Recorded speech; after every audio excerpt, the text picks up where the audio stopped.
when I started this thing, and I was asked this question by a local television station, actually it was a cable television station, and the gentleman said he wanted to bring me on for a half-an-hour television show, and he wanted to have it open so people could call in and ask me questions, right? And he says, I want you to think about this, Jim. He says, what would you ask Obama if you had 5 minutes with him? And I was like, give me 5 minutes with him, man. I'll tell you what I'm going to tell him. Because I'm thinking about it from my perspective. I'm a little entrepreneur. And I know that all the talk and all the incentive dollars that went out to the big guys got to go to them, and it didn't go to any of us. And I was thinking, what if I could sit down with Obama and kind of help him with a strategy to understand what successful thinkers is and how it helps them build the communities. And I mean, think about this, you guys. I know that you build the local community, you build the city, you build the state, you build the country. It doesn't go from the big boys down to us. It goes the other way. But together, if we could collaborate with Staples and B of A and all these other big corporations, we have the best of all worlds. And that's what I wanted. That was the vision, was to find a way. Because think about this. Here we are. We're actually in a bowling. Here they have a seminar room, and then we're in a bowling alley. Just think of how many people were employed to build this, from the architect to the land development crew, to the people that built the buildings, that made the doors, that made the drapes, that made the TVs, to all over the world, all the jobs that were created as a result of a dream. But it starts with the little guy. And this is important you understand, because you know what? We might be the little guy, but we're more important than the big guy. Because the dreams start here. They don't start at the top. The people at the top are the ones that facilitate it. They're the ones that take your idea and take it to the next level. But here's what happens when you get somebody who's a dreamer and a founder. Has anybody heard of MAD, Mothers Against Drunk Drivers? Has anybody ever heard of K-Love Christian radio station? Has anybody heard of a guy by the name of Steve Jobs, Apple Computers? I'm going to tell you something. Those were the dreamers. The guy who started K-Love Radio, they have over 600 radio stations across America. I was invited to go to K-Love radio station. I was thinking it was going to be some little ho-dunk radio station. Oh my goodness. This place is huge.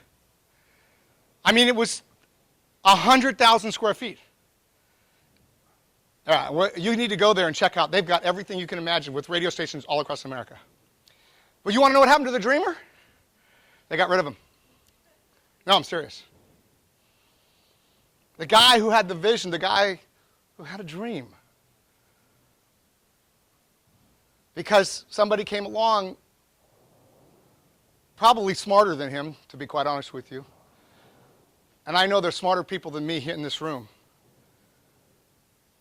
But his name's not talked about anymore about K-Love, because it's K-Love and it's the corporate executives.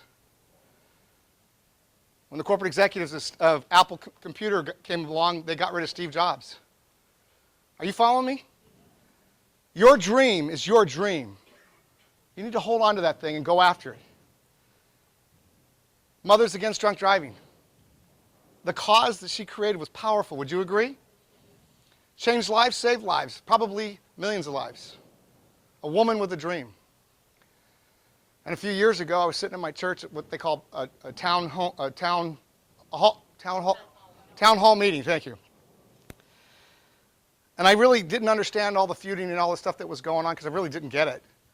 But my wife was adamant. You need to go, Jim. I go, okay. And I'm going to be honest with you. Rick Stedman and I, he's the pastor of the church, we never had a relationship. Michael and I get to build a relationship, but I never built that relationship. You know, Robert Velarde and I get to build a relationship, but I never built that relationship with Rick. I just loved him pastoring me. I took lots of notes, and I realized how many darts he threw at me and, you know, all that stuff. But I'm sitting there, and I'm listening to this town hall meeting, people just tearing him apart, man. Tearing the man who sat in front of Bellacera grocery store in a little card table with a dream, man. That he was going to build something that was going to go beyond him. And he got into his, finally, you know, I had enough people coming to his house, and then it grew to a little building, and then it grew to where they could finally afford to build a building that would hold 300 people. And then they grew to the point where they built a building. It's the largest church in Sacramento. the largest building in Sacramento. And then it happened. It happened because there were people that felt that he didn't know what he was doing and that he should be taken out. They couldn't get him on sins, embezzlement. They couldn't get him on any of that stuff. He just was not right. And so I'm sitting in this meeting, you guys, and I've built 2 companies before this where things were said that attacked my character. Things were said to destroy things in my life that were important to me. Anything to put negative out there to attack the character of Jim Bellacera. And here's this man being attacked publicly because he let him do it. And I got out of my chair and I walked to the front of the room and I got the microphone and I said, you know, I don't know what he's done to hurt you guys, but he said he's willing to make it right. He's willing to take the counsel from William Jessup himself, the man who started William Jessup University. He's willing to lay his life on the line because he built this church. He doesn't want to leave what he built. And I said, I didn't tell anybody my story. I just told them what I believed. Don't take the dream from the dreamer. You're the dreamer, ladies and gentlemen, and don't let your friends, your family, co-workers steal your dream. And even if they want to attack your dream, don't let them inside. He stood his ground. It's been a huge battle ever since. But you know what, man? I got a text from him this morning. He didn't even know. I needed that text. He hasn't sent me a text in months. You just want to know what I can do to help you, Jim. I want to make a difference. And I'm tired of working with people that it's all about money and they put people secondary. It's why it's attractive to Robert Velarde. It's why it's attractive to Anne Marie. It's why it's attractive to you. Because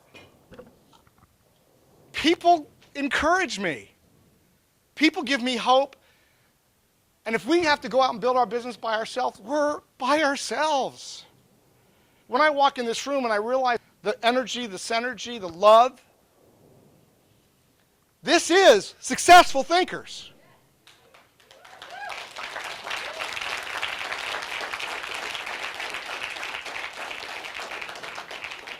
And this is bigger than anything I've ever done in my life. I've got people looking at this thing and it's to help us, hopefully, with some money to take us to the next level because you have no idea what we've got planned for you. And it's serious.